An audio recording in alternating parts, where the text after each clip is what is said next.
Ne?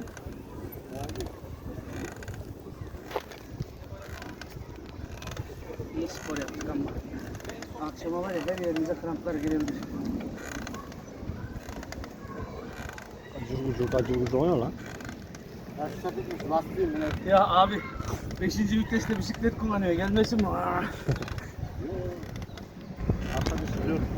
Öbürü de iki.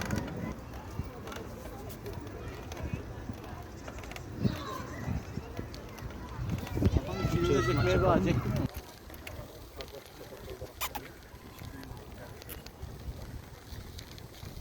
Kardeşi gelip burada iş bulacak. Aa baksana şurada da güzelmiş. Şu ormanın arası da güzelmiş.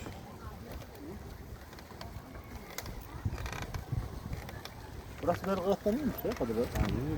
Ama burada mangal yasak, şişe mangal yasak. Onlar yok.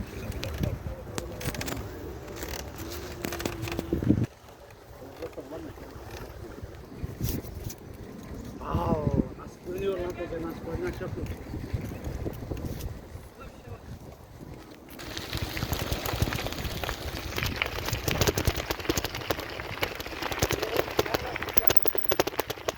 Sağa yap bakalım. Düz devam et şimdi. Düz devam et. Düz. Oturalım ziyaret edelim. Manzara güzel bak.